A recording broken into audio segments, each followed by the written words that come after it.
Hello. Welcome to another episode of Now You See Me, the show where we redefine beauty from the inside out. My name is Jeannette Jones and I am your host. Today I have the pleasure of talking with Miss Sandra Wingfield Wingfield, I'm sorry. And she is over here with me going around in these German Strassers. And I tell you what, I'm gonna let her introduce herself and tell a little bit about herself. Welcome, welcome, welcome, Sandra. Thank you. Thank you. A little bit about me. So, I have been in Germany for 5 years, loving every minute of it. I mean, the cultural things, of course, Yeah. in the beginning are just tough to work through. But once you know what I mean? And you just go on about your business just as you are back home. I am married, I have two children, and they're flourishing here. So, it's been wonderful for them too. Yeah. And um, yeah, I have alopecia, and that's a big part of who I am, and that's okay. I'm okay with that. But it has been a catalyst for self acceptance for me deeper than I ever thought. Wow. Yeah. I know I get that story a lot. How long have you been beautifully bald? It was actually during the pandemic when we were all shut in at home, when I couldn't get haircuts anymore, that I just took a pair of clippers to my head and just buzzed it all off. Uh-huh. But I have had alopecia since 2019. But I had locks for a lot of years, and I cut those off Mhm. once I started to see that something was going on with my scalp, obviously. And so I thought, well, maybe it's just the weight of the hair at Mm. this time. Let's just cut it down. And I was loving going to the barber, your little cute cut, have little Mhm. waves, designs. Mhm. So it Mhm. was all Yeah, good. And I then do. No, no, no. Go ahead. Go ahead. no, I was just saying that everything was going well. And then, once I couldn't go to the barber anymore, it just was like, okay, let's just do this. And then you just experience the biggest freedom. I experienced the biggest freedom because I didn't have to worry about putting all the little fibers over my head and trying to cover up all the spots and things like that. I don't have alopecia, but I do have the lupus discord, and so sometimes it's just freeing. Okay, this is it, and I love the T-shirts where they say "Stop staring and just ask." And so that you said it just opened you up to know who you are. Um, does that was that also the catalyst for your coaching program, your coaching business? Absolutely. I started coaching moms at first, because I Mhm, felt like I had a lot of pressure on myself after I had my mhm. son. I was competing in bodybuilding, and then I found out I was Oh, wow. pregnant, and then, your body just changes. And Mhm, I just knew I was just going to get back. I'm like, I'm going to get back on stage. I won mhm. two second place trophies at my last competition. I was like, first place is mine next. It didn't happen, and that was very hard. And so the self acceptance part really began with the body part, even before the alopecia journey. Oh, wow. Okay. Okay. Well, I can understand that too, because you're so used to being in the gym and lifting weights and all of that. So we got a whole lot of change going on, kind of sounds like at the same time. And sometimes that's kind of challenging. That's extremely challenging. So as far as you being bald here, um what have you noticed versus United States? Actually, you were over here if it was 2020. So that means you were already over here. So what do you notice about what kind of reactions are you getting uh, to the baldness? Or do you go out, bald? Do you wear your hat? What do you do? What do you normally do? I feel like my most authentic self when I'm just like this, as you see me right now. I love a Mhm. hat because I am a style girl. Like, I love clothes and just, adorning myself. Yeah. Like, I love your glasses and your earrings and the red lip. Like, that's my vibe. And I so, love your glasses too. Yeah. Thank you. Thank you. I notice the stares, Mm-hmm. but sometimes I don't think it's just because I'm bald. I think we're black and we're in Germany. I had to get used to that. And they just kind of stare. And I used to think, it's because I'm black, but I noticed that Germans just stare at people, period. I guess trying to size them up. And so that's some of it right there. And I think it's just the culture. So I had to get used to that too. But I've been here a lot longer than you have. But even with that, sometimes even from us, and some of us are over here, they're turning and they're staring and so forth. But it's just like you just said, it's about personal journey, it's about personal security. Personal security. So are you just branching out as far as about your coaching program? You said you're just talking to moms. Who are you talking to now? In So addition to moms. absolutely. Right now, my focus is Black women with alopecia, and Mm-hmm. specifically Black women because our journey is unique. If you think Mm-hmm. about how we are brought up about hair is a very big part of our culture. Yeah. A lot of Black women put their worth in their hair. We classify ourselves by our hair. We classify Yeah. each other by our hair. Like it is so, so deep. It's so rooted in us. And so then you don't have hair anymore. And it's like, well, where do I fit into this mold now? I never had Yeah. that feeling, to be quite honest, because I went through that with my natural phase. Like when I went natural, I felt like I was different than my peers at the time. Um, so this was like a step further for me. But these are Mm-hmm. the things that I hear when I talk to other women who are losing their hair, have alopecia from various Mm-hmm. reasons, other autoimmune disorders. So yeah, our stuff is deep. Yeah, it does. It does. It just branches back to the fact that straight was prettier, or we were taught not to embrace our natural hair. And we get the straightening combs and the burnt ears because it had to look right. And all the little soft foam rollers and things like that. Yes, it is extremely embedded. I do look when I look on IG, I see things, videos where you have the women and they're boldly showing you the condition of their scalp and their hair, and the beautician comes up with these beautiful creations. And so I was like, sometimes I do look at those things and I was like, okay, maybe I can try something. Let me try a wig again or something like that. Do you ever want to go back? Do you want to go back to that at all? You're probably gonna laugh because the thing that I miss the most is a bun. I was a Do bun you? girl. It's just something about a bun that's just so cute Mhm. to me. Um, I have worn wigs too. I love wigs. I think they're very, very fun. Mhm. For my lifestyle, I found that like I went for a walk maybe like an Mhm. hour ago. The wig Mhm. just doesn't fit into my want to work, want to sweat. I'm okay with doing things live.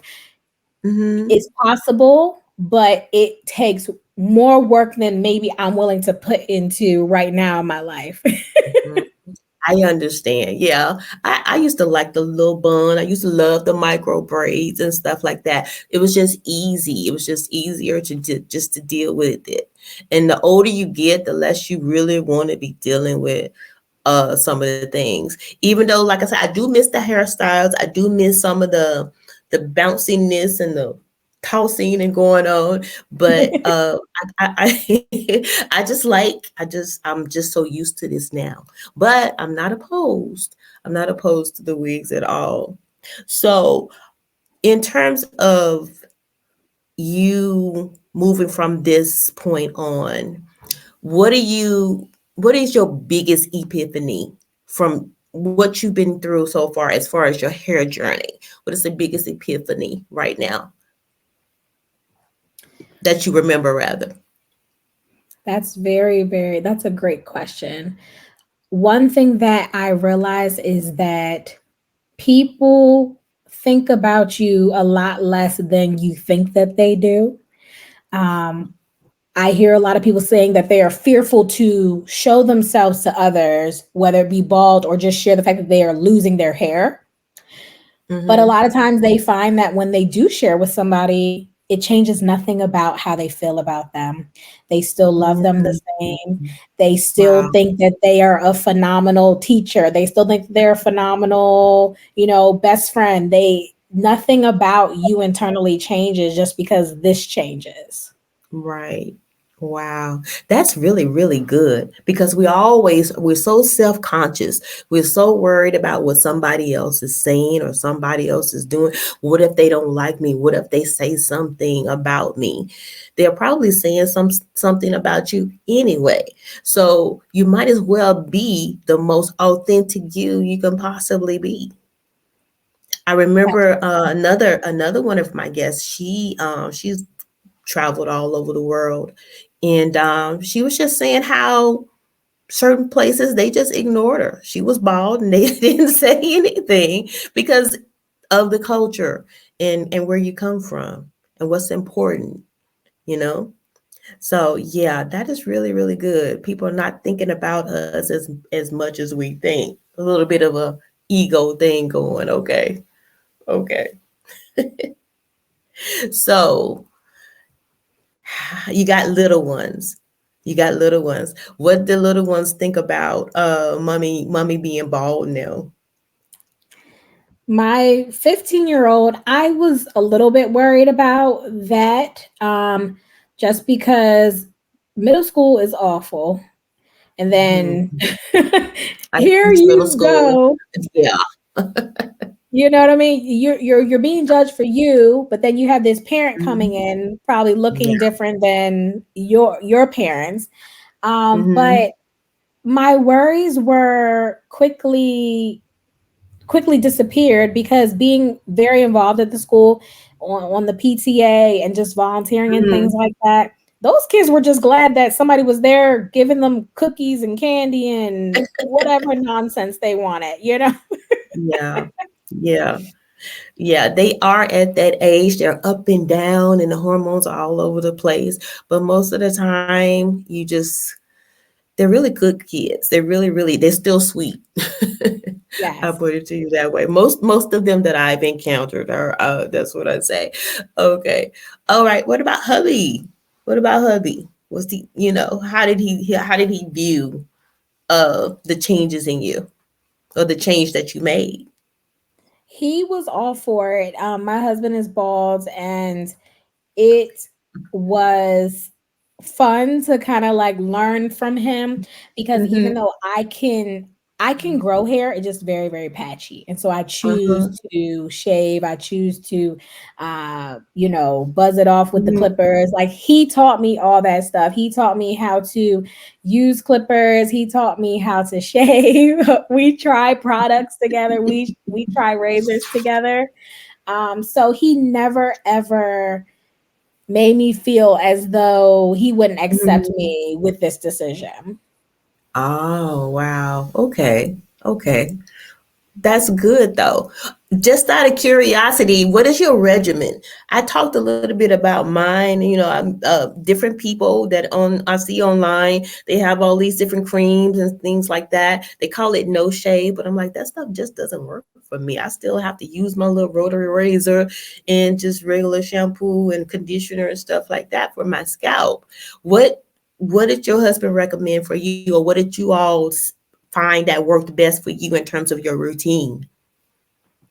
Right now, for me, I only use a safety razor. So Mhm. it's like a stainless steel razor where you can take the blades in and out. And Okay. I love those. I feel that they are very smooth. I no longer get razor bumps from them. I don't particularly care for a lot of those electronic shavers. Now, they're not all made the same. I will say that some are better Mhm. quality Yeah. than others. I probably had one that was not the best quality, just wanting to try it out, but it kind of tore up my scalp. And one thing Oh. about this journey is the trial and error. Oh. you know, So I find that this to give me the smoothest shave, just a plain conditioner that I like Alopecia Mhm. because it is a company that has very natural ingredients, or a shave Mhm. cream versus a shave, like a shave cream. I'm sorry, a shave butter versus a shave cream because it has that very Mhm. silkiness to it. You know, I always Oh, exfoliate my scalp because that's wow. very, very important just for your skin in general, actually, to In exfoliate. So it's important for general. your scalp too. So that's good. That's really good. I like that. I like that. I know being bald, people always make assumptions. And first they stare and then they assume a lot of things. I know they assume you're sick or they assume that something else is going on. What have you noticed in terms of people's assumptions about why you're bald? I have been fortunate to been in places where people just ask me. I just had a Mhm. coworker ask me after almost a year of working together recently, and we Okay. were just talking about hair. We have a new coworker, and she has like these big, beautiful, bouncy curls. They're like Mhm. baby doll curls, Mhm. and Go ahead. she just looks over me and she says, "Speaking of hair," and I already knew where it was going.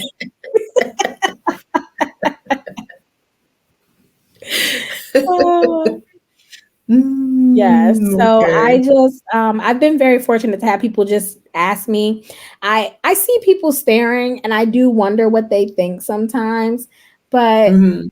the thought quickly passes me, you know, being at this stage where I am. But the Mhm. stories that I hear about people being treated differently or coddled, and you're kind of wondering like, why is this person treating me like that? And they flat out say, "Oh, I thought you were sick. I thought something was wrong with you." Yeah. And that is the assumption. And it's a lot of people are embracing the fact that, hey, there's something else going on underneath this wig. I'm tired of hiding it. I'm tired of being ashamed of my hair. I'm tired of being ashamed of my scalp. And so I think it's a good thing. I think it's a good thing that we're normalizing, I guess, this condition. Everybody's dealing with different autoimmune diseases, different things that um, attack the body. And the thing is, like I said, I'm really, really big on finding out why. What door did I open for this to happen? And so, okay, I'm paying attention now to my scalp, the pull. Okay, maybe it was traction, but maybe something else happened. And then for people also to make assumptions, people look at me, oh, is that alopecia? No, it looks a little different. And I went to the dermatologist to get a biopsy and things like that. I would recommend for most people just to be sure that Mhm. if they know what it is, just to make sure that they know what it is, to go to the Yes. dermatologist and get a biopsy, just to make sure that it's not something else. Because people make an assumption and I have to explain, no, it's a little something else. Um, but yeah, I think it's a good thing, especially when you're dealing with children. I've run across, and you do research and you run into a lot of children that this thing is happening to. And that's huge in itself, because if you're starting from here, and children are mean, just like you just said, they can be, but you're starting from here having to deal with it. Um, do you run across many kids in your area, or you counsel or seen? Have you run across many kids other than online? I haven't run into any in person, no, but I've definitely had moms on Instagram reach out to me and say that they have a child that's dealing with that. I Mhm. did in 𝐕ₗ𝑆𝐵𝑜T, actually, there is a mother who has a toddler that has alopecia. When I say toddler, I mean he's like 2 or 3 years old, Wow. and you know, she had a lot of questions. Of course, Mhm. the baby boy was not with her that day, but it is, I think, very troubling for the parent just because you have some kind of guilt, right? Whenever a child has an ailment, I think most parents have a little bit of a Yeah. guilt. Like, could I have done Yeah. something differently? Did I do something wrong? You know, Yeah. which is very unfortunate. Yeah. So that I can see can be very detrimental and very disheartening when you're dealing with your baby, because that's your baby. And you don't want anybody hurting it, and you don't want him hurt or her hurt. So I understand that totally. So tell us a little bit more about the coaching business, and is there a website out there somewhere where they can contact you at all? I have been enjoying my soft girl summer, so I'm not coaching anybody right now.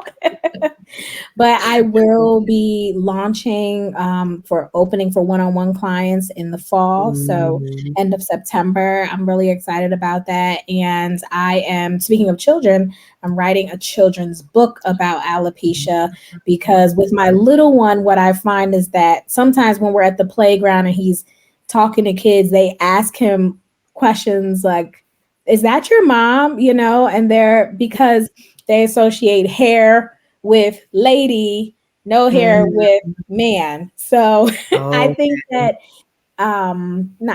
my book is going to be for the elementary school age range, where they just need to they're just learning. It's just facts, but with a little bit of fun in there. And the unicorn is very, very big to me, and I think that's something that especially little kids can relate to. Okay. Now, I did spot you on YouTube. I think you were doing product testing. Is that something that you want to continue in your future or get back to?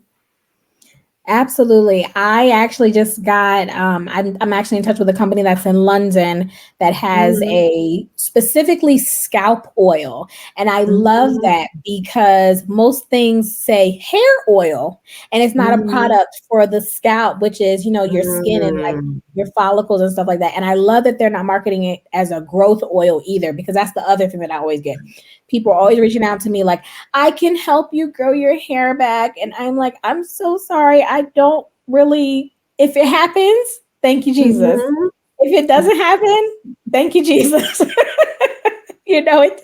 I'm not at a point where I want to stress myself and obsess over my hair at this stage. It could change in a couple years. Exactly.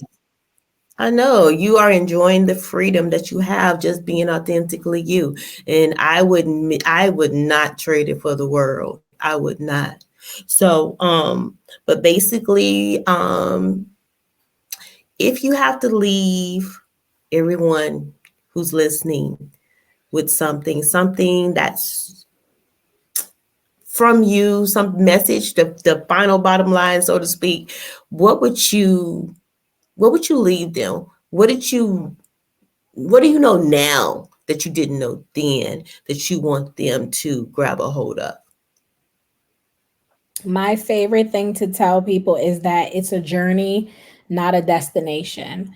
I believe that a lot of times we think you're healed, whatever that healing is, internally, externally, and then you're good from there and everything's just a-okay. But the reality is that there will still be days where you go, oh, I'm just not really enjoying what I'm seeing in the mirror right now.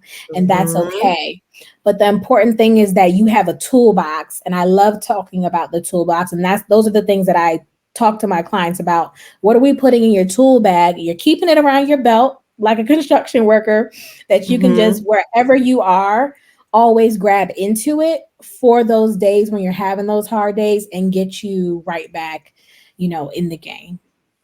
I see that toolbox is wonderful just for mental health in general.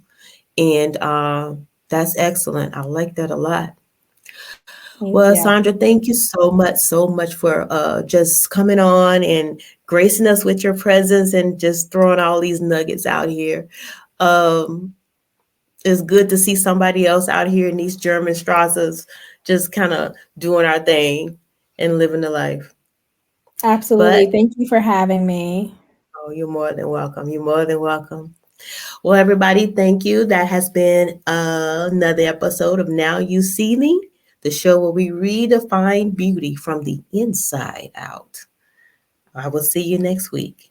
If you're looking for a life coach, go to www.JeannetteMJones.com and sign up for a free 15-minute complimentary session.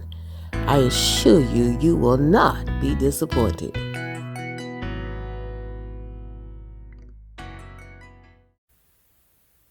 You know, when I first started my television show, I was terrified. One, because it was uncharted territory. And another reason was because of the name itself. Now You See Me. It gave the air of transparency. And I wasn't sure if I was ready for everybody to see me. But I said yes. And it's been a journey that I will never forget nor regret. It was maturing. It caused me to open up. It caused me to not be afraid of my feelings. It was fun to create. Even if some of the topics, I will be honest, I didn't really want to talk about, but I felt in my heart of hearts that that's what I was supposed to be talking about that week. But as you go through one thing and you're at one level, then God puts you in a position where you go to the next level. I have a channel, Filling in the Gap, and the name itself speaks volumes. It means that we're going to be filling in the spaces and giving people information that's going to move them from point A to point B. I know in my life, it seems like I was right there on the edge of something always. And then somebody came by to give me what I needed to push me on to the next level. And that's what I want for this channel. So if you are a person that feels like God has called you and you have a vision, you have something to share with the people. It doesn't matter what it is. It could be cooking, it could be exercise, it could be whatever. But you're really, really feeling like what you have is what somebody else needs. Then you may be the person that's perfect for this channel. Click on the link, fill in your information, and you will get a link to the session via email. Okay? So I am looking forward to talking to you. I am looking forward to talking to you, and I'm excited for you. I'm very excited for you because I know on the other end, there's just people recognizing your brilliance. Go ahead, sign up.